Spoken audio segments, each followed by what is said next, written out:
Sehingga kalau sekarang kemudian muncul Ibu Ida memberikan pengobatan perawatan secara gratis, dia nggak mau terima uang.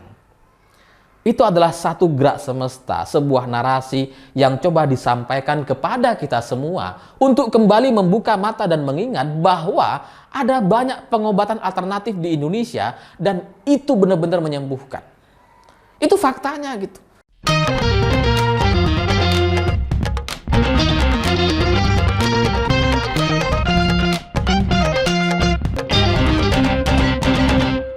Selamat malam semuanya. Beberapa hari terakhir ini ada banyak orang-orang yang mempermasalahkan atau memperdebatkan terkait apa yang sudah dilakukan oleh Ibu Ida Dayak. Karena ini dianggap nggak sesuai dengan aturan medis, ini nggak ada izinnya, ini nggak ada undang-undangnya, ini nggak ada data pasiennya, ini nggak ada data keberhasilannya, ini nggak ada data pasien pasca penanganan, bos. Pokoknya semua dipermasalahkan gitu ya.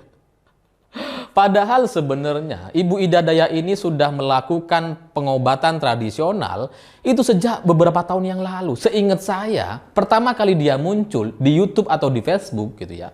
Itu tahun 2021 seingat saya. Tapi kalau kita baca di kolom komentarnya, banyak orang-orang yang mengatakan bahwa mereka sudah pernah bertemu dengan Ibu Ida ini sejak tahun 2019 atau 2018 gitu. Jadi ya sudah cukup lama beliau melakukan pengobatan tradisional. Sudah keliling ke banyak daerah-daerah gitu. Karena ada yang bilang pernah ketemu di Cirebon, di Lampung, di NTT katanya. Jadi selama bertahun-tahun, Ibu Ida ini sudah keliling gitu. Tapi selama ini nggak pernah dipermasalahkan, nggak pernah ada yang viral kemudian bermasalah, nggak ada gitu. Baru sekarang dipermasalahkan karena viral di mana-mana dan kemudian mengobati para tokoh-tokoh nasional gitu. Ya karena ada banyak tokoh yang kemudian memanfaatkan jasanya, seperti misalkan Hendro Priyono, Pak Ali Muchtar Ngabalin, Pak Guru Soekarno Putra, atau mantan Panglima TNI Andika Perkasa gitu. Sempat ketemu dengan Ibu Ida ini. Jadi karena ini sudah dikomentari oleh tokoh-tokoh nasional, makanya kemudian sekarang banyak orang mempermasalahkan atau menyalahkan. Dan lebih dari itu yang mungkin menjadi puncak permasalahannya itu karena Ibu Ida ini pernah diundang beberapa hari yang lalu, minggu lalu, diundang ke acara bakti sosial Kostrad TNI di Depok gitu. Jadi karena pasiennya itu membludak, ribuan orang datang bersama-sama, sampai kemudian Ibu Ida ini ya nggak mampu untuk menangani karena terlalu banyak, sampai kemudian harus dievakuasi. Akhirnya ini menjadi isu dan dipermasalahkan gitu. Ada dokter yang kemudian marah-marah dan menganggap bahwa ini nggak ada izinnya, ini negara nggak sesuai dengan undang-undang katanya. Karena kita kan ketika menangani pasien atau orang sakit itu harus ada jaminan keselamatan, ada perlindungan kepada pasien dan yang mengobatinya. Tapi Ibu Ida ini kan nggak ada. Pokoknya semua dipermasalahkan gitu ya. Tapi pada intinya ya saya ngerti gitu ya. Kalau dipermasalahkan itu soal izin katanya. Ini harus ada izin, harus diatur, harus ada SOP, harus ada perlindungan kepada pasien dan seterusnya. Itu kan maksudnya dalam bahasa lain sebenarnya ya Ibu Ida ini diminta untuk berhenti dulu gitu. Bikin undang-undang dulu, bikin izin dulu, baru nanti bisa praktek. Itu pun kalau bisa. Ya kita tahulah perizinan di Indonesia ini kayak apa gitu ya. Itu bahasa lain dari kecemburuan sosial dari para tenaga medis gitu nampaknya gitu ya. Karena dengan apa yang sudah dilakukan oleh Ibu Ida ini memang menarik perhatian banyak orang, terutama orang-orang di perkotaan gitu. Karena banyak yang takjub dan kaget-kaget itu karena ternyata Ibu Ida ini mampu mengobati beberapa penyakit.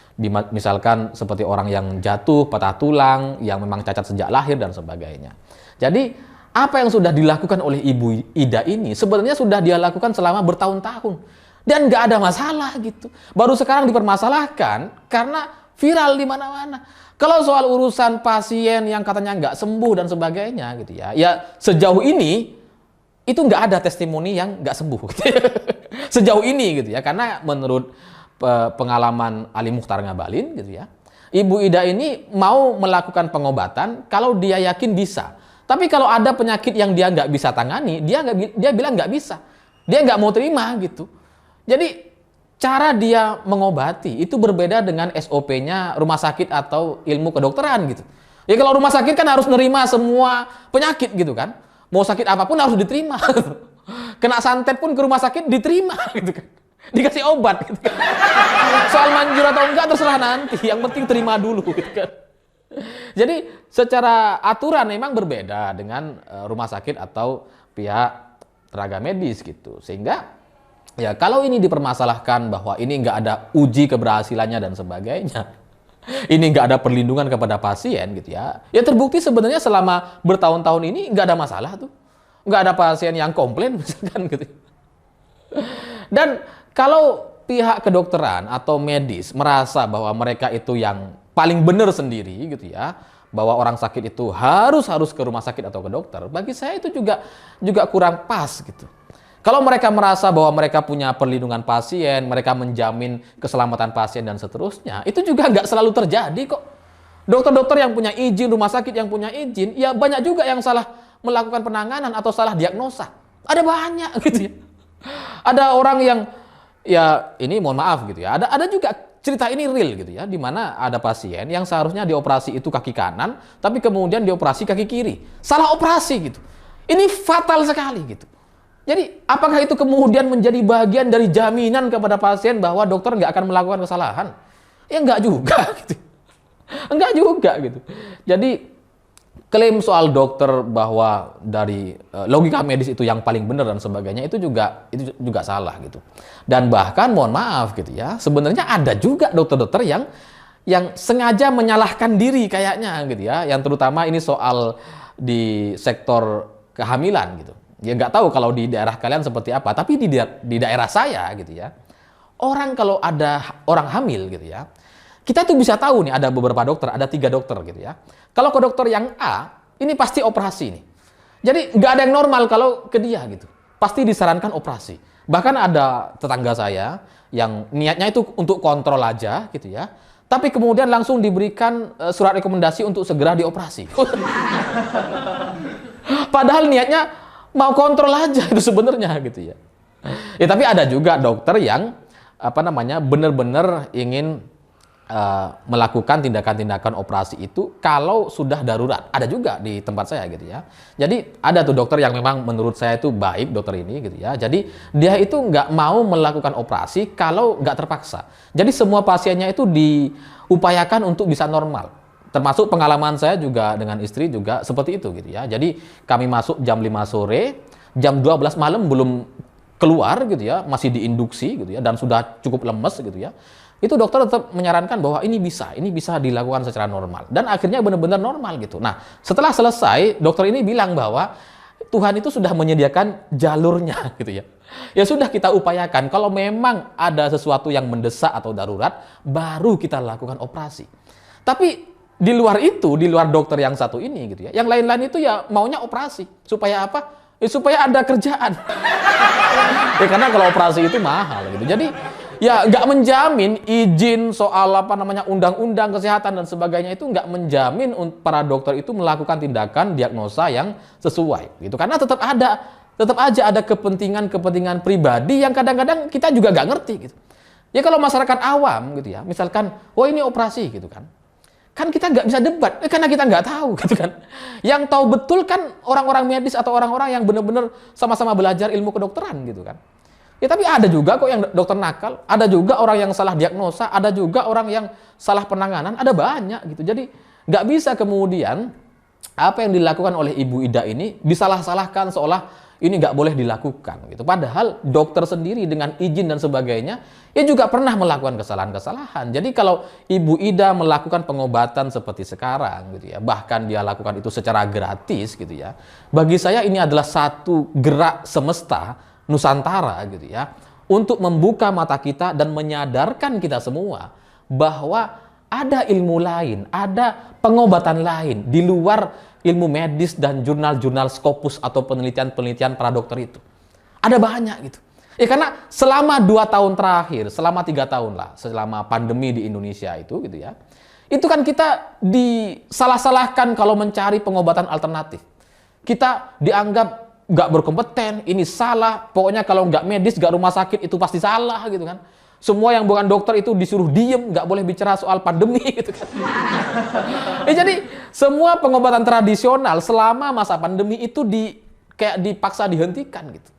Padahal pengobatan tradisional atau orang-orang yang punya kemampuan, orang-orang yang punya keahlian tertentu, yang sebelumnya saya sebut ilmu laduni, penjelasan saya di video sebelumnya gitu ya, yang banyak orang nggak setuju dengan ilmu laduni gitu. Itu benar-benar ada gitu, sama seperti yang diterima oleh Ibu Ida ini gitu ya. Dia itu memiliki kemampuan yang ya dia memang sudah dapat aja gitu. Caranya gimana dia juga nggak ngerti gitu. Kalau dia jelaskan mungkin bisa, tapi orang lain mau melakukan hal yang sama, jangan harap gitu, karena ini sesuatu yang susah untuk dijelaskan secara logis gitu. Dan kalau hari ini dokter-dokter itu kemudian protes atau orang-orang dari dunia medis itu protes, bagi saya itu sebuah sebuah keangkuhan, sebuah perasaan-perasaan emosional gitu ya, karena sudah tertumpahkan semua kegelisahan atau kekecewaan sebelumnya nampaknya gitu ya. Karena kalau saya bisa berpendapat gitu ya, dokter-dokter atau tenaga medis selama pandemi itu kan bisa dibilang berpesta gitu ya. Memang nggak semuanya kelihatan, nggak semua gitu. Tapi ada contoh-contohnya. Tiba-tiba ada rumah sakit beli mobil BMW, diborong. Bus. Itu kan menunjukkan kalau mereka sudah untung besar gitu kan. Untung besar-besaran dari pandemi. Sehingga kalau sekarang kemudian muncul Ibu Ida memberikan pengobatan perawatan secara gratis, dia nggak mau terima uang. Itu adalah satu gerak semesta, sebuah narasi yang coba disampaikan kepada kita semua untuk kembali membuka mata dan mengingat bahwa ada banyak pengobatan alternatif di Indonesia dan itu benar-benar menyembuhkan. Itu faktanya gitu. Setelah 2 tahun kita dipaksa untuk diam, nggak boleh bicara soal pengobatan alternatif, sekarang kita diberikan peluang untuk bicara dan mengakuinya bahwa keberadaan Ibu Ida dan apa yang sudah beliau lakukan selama ini itu benar-benar nyata dan ada. Jadi mohon maaf gitu kalau ada yang tersinggung dan sebagainya ya kan kalian sudah berpesta 2 tahun terakhir ini, apa nggak cukup gitu kan? Karena terus terang selama pandemi saya menjadi saksi atas banyak cerita. Sebenarnya ada banyak orang yang sadar betul bahwa pandemi ini nggak bisa diselesaikan dengan medis. Itu ada banyak, termasuk pejabat-pejabat dan politisi kita. Tapi mereka tidak mampu atau tidak punya keberanian yang cukup untuk menyampaikannya gitu. Karena saya ketemu dengan banyaklah politisi, presiden juga pernah ketemu ketika membahas soal pandemi ini gitu ya. Saya akhirnya punya kesimpulan yang seperti itu. Karena saya pernah ketemu dengan seorang politisi yang ya sangat keren di Indonesia gitu ya. Yang kalau saya menghadap itu ya di atas meja tuh ya banyaklah makanan ringan dan sebagainya gitu ya. Ketika pandemi gitu ya, saya ngelihat beliau ini makan daun sirih. Jadi dimakan daun sirih, jadi kayak masih fresh gitu ya, nggak di apa-apain, dimakan, dikunyah-kunyah, ditelan. Pahit memang Mas Alif katanya. Tapi inilah kehidupan, inilah kenyataan. Kalau kita mau sehat hari ini, kalau kita mau melawan masalah ini ya, ini yang harus kita lakukan katanya. Karena beliau memberikan satu pertanyaan yang menarik bagi saya gitu ya. Ketika ini zamannya PSBB, PPKM gitu ya. PSBB kalau nggak salah gitu ya. Beliau bilang gini, kalau Mas Alif diberikan 2 pilihan, mati di tempat kerja atau mati di rumah gitu ya. Ini kayaknya awal-awal pandemi, awal banget lah tahun 2020. Mas Alif pilih yang mana? Wah, kaget saya dengan pertanyaan itu. Saya pilih, saya mati di tempat kerja, Pak. Karena kalau mati di rumah, itu menyakitkan sekali. Persis katanya. Saya nggak setuju dengan semua pembatasan PPKM, PSBB, dan sebagainya. Tapi di media beliau nggak bisa menyampaikan itu. Karena nanti itu bisa berpengaruh kepada masyarakat dan pemberontakan dan sebagainya. Gitu ya. Dan saya juga sempat bilang gitu ya. Pernah bilang lah ke seorang pejabat, saya bilang gini, bahwa di Madura itu nggak ada corona. Gitu. Kalaupun ada orang meninggal, orang tetap tahlilan, orang tetap kumpul-kumpul, tetap makan bersama. Jadi nggak ada. Orang pakai masker, itu cuma karena ada polisi aja. Kalau nggak ada polisi, nggak ada. Nah, setelah saya dipanggil, setelah saya pulang ke Jakarta, keesokan harinya, Suramadu langsung di stop, semua diperiksa. Ya mungkin karena ada orang yang jengkel sekali dengan pernyataan saya itu gitu ya. Mungkin kedengaran atau gimana saya nggak tahu. Tapi ya saya dengar ada orang yang sangat jengkel dengan pernyataan saya yang saya laporkan ke salah satu pejabat itu gitu ya. Jadi selama pandemi ini kita dipaksa hanya fokus kepada urusan medis. Padahal ada banyak pengobatan alternatif yang bisa kita lakukan gitu.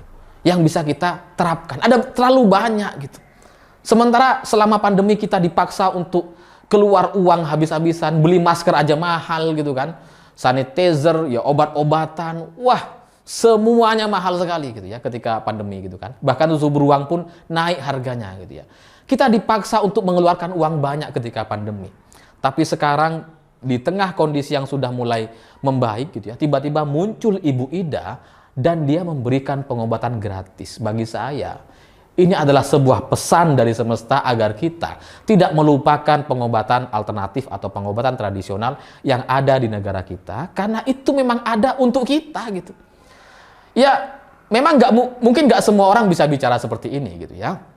Tapi pengakuan-pengakuan ketika masa pandemi kemarin, saya benar-benar ngerti gitu. Benar-benar tahu bahwa ada teman saya gitu ya. Wah, kalau di media dia diwawancara di TV, wah dia bilang, wah ini bahaya, nanti kita kayak India, wah ini ngeri. Ngeri lah pernyataannya. Sampai kemudian dia kena dan positif gitu ya. Dia nggak mau ke rumah sakit. Nggak mau dia ini. Terus saya tanya dong, ngapain kamu kok takut ke rumah sakit? Pertama alasan dia takut salah obat. Alasan kedua, dia takut kena mental. Sementara dia punya komorbid, sehingga ya udahlah saya di rumah aja minum vitamin C. Sembuh akhirnya itu.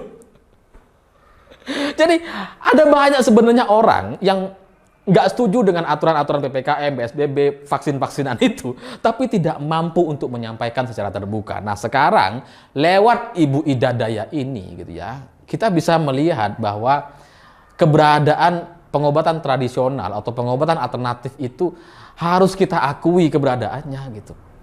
Karena ada juga pengalaman saya pernah ditelepon sama salah satu orang terkaya di Indonesia. Ya nomor belasan lah orang ini gitu ya. Beliau ini pernah sakit gitu ya. Kemudian menurut dokter dia divonis, wah nggak bisa lah, dia harus bergantung kepada obat gitu ya. Kalau minum obat sembuh sebentar, nanti sakit lagi, minum obat lagi. Dia cerita ke saya tuh. Terus kemudian dia bilang, sampai akhirnya setelah 2 tahun gitu ya, saya mencoba alternatif, saya mencoba cara lain gitu ya, untuk menyembuhkan badan saya. Dan ternyata dari beberapa percobaan, dia akhirnya ketemu yang pas dengan dia, dan sekarang sembuh dia itu. Jadi yang semula dia sudah stres, dia sudah nggak bisa bekerja, dia nggak bisa berkarya, padahal termasuk salah satu orang terkaya konglomerat di Indonesia gitu ya. Akhirnya dia sembuh gitu ya. Lewat pengobatan alternatif gitu ya. Jadi setelah itu dia benar-benar meneliti pohon-pohon, daun-daunan yang ada di Indonesia gitu ya. Yang sebenarnya memang untuk kita, untuk mengobati masyarakat Indonesia yang selama ini kemudian itu dianggap nggak pernah ada karena kita terlalu bergantung kepada obat-obatan gitu. Jadi sekali lagi dengan munculnya Ibu Ida ini bagi saya adalah satu pesan semesta kepada kita untuk menyadari dan mengakui keberadaan pengobatan tradisional atau alternatif yang harus kita manfaatkan kalau kita membutuhkan gitu. Jadi nggak hanya mengandalkan pengobatan medis gitu. Meskipun sebenarnya gitu ya, banyak orang juga yang mempermasalahkan bahwa yang datang ke alternatif itu karena pengen murah, karena takut mahal ke dokter dan sebagainya. Ya sebenarnya nggak benar gitu. Ya karena kalau ke rumah sakit kan ada BPJS.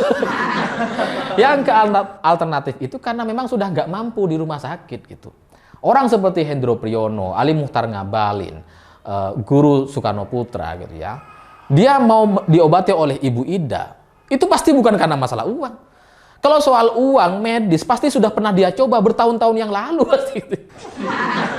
Tapi kemudian sembuhnya lewat Ibu Ida. Jadi ya memang ada pengobatan-pengobatan yang seperti ini gitu. Sehingga ya sekali lagi buat orang-orang yang mempermasalahkan gitu ya, ya kita harus sadari bahwa sebenarnya kita kan maunya ya sembuh dan sehat semua gitu. Kalau kita jadi sakit, jadi nggak bisa diobati kan Ya itu menyedihkan sekali gitu. Kenapa ada orang-orang yang mempermasalahkan soal Ibu Ida padahal dia benar-benar menyembuhkan gitu. Ya minimal pejabat-pejabat itu kan nggak mungkin bohong. Jadi ya saya merasa bahwa ini sebuah ya pelajaran bagi Indonesia, bagi kita semua untuk tidak lalai atau meninggalkan atau menutup mata kepada pengobatan tradisional karena itu memang ada dan ada di tengah-tengah kita untuk dimanfaatkan sebaik-baiknya. Saya pikir itu. Terima kasih sudah menonton. Begitulah kura-kura.